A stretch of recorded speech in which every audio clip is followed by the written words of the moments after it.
আইনের হাতে তুলে দিয়ে দেখলাম তো কি হলো। 2 বছর ধরে ছাত্রলীগের ব্যাপারে কোনো ডিসিশন না নিয়ে আজকে এই পরিস্থিতিতে তারা নিয়ে আসলো। একটা বিশ্ববিদ্যালয়ের কেন্দ্রীয় ছাত্র সংসদের অফিসে গিয়ে কোনো শিক্ষার্থী বা কোনো ছাত্রলীগ হামলা করতে পারে কিনা, এটা নিরাপত্তা আমি ডিজার্ভ করি কিনা, একটা দপ্তরের হিসেবে আমি ডিজার্ভ করি কিনা? আইনের হাতে তুলে দিয়ে দেখলাম তো কি হলো।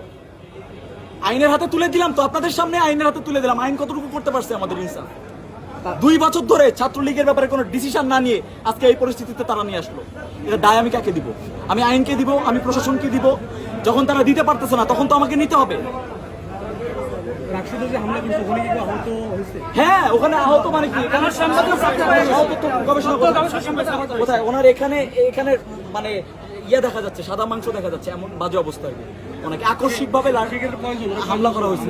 ওরা ছিল 7 জন, আমরা ছিলাম মাত্র 3 জন। এবং আমরা জাস্ট বসে, আমি তো সহতত্ত্ব গবেষণার সাথে কথা বলতেছিলাম, আকস্মিক ভাবে তারা গিয়ে হামলা করছে। 7 জনের নামগুলো আমি তো চিনি না তাদেরকে।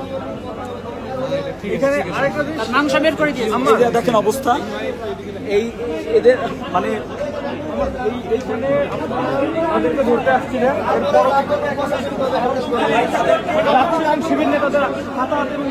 না, এটা না, তাদেরকে ধরতে আসা হয়েছে, তারা পালায় ভিতরে গেছে। তখন কি স্টুডেন্টরা বা আবার হল সংসদ প্রতিনিধিরা, আপনারা হল সংসদ প্রতিনিধি আর শিবির গুলায় ফেললে তো হবে না ভাই। আমার এখানে হল সংসদ প্রতিনিধি ছিল, এখন হল সংসদ কেন্দ্রীয় সংসদ ধরেন আমি রাষ্ট্র সাধারণ সম্পাদক, আমার উপরে হামলা হয়েছে শিবির প্যানেল থেকে নির্বাচন করা তথ্য গবেষণা সম্পাদকের উপর হামলা হয়েছে। তারা তো তারা তাদের ইয়েটা নিবে কিনা? শিবিরের মিডিয়া সেক্রেটারিও এখানে ছিল যখন মারামারি, এটার ডিসিশন তাদের থেকে নিতে হবে। এটা তো আর আমি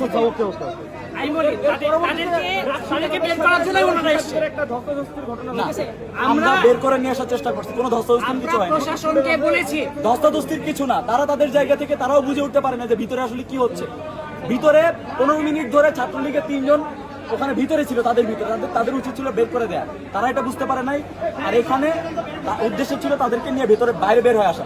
এখন পর্যন্ত কিন্তু তারা টেবিল ধরে বসে আছে, তাদেরকে আনতে গেলে ভিতরে যাইতেই হবে, মাস্ট বি। তো এই জন্য এই ব্যাপারটা হয়েছে আর কি, অনাকাঙ্ক্ষিত।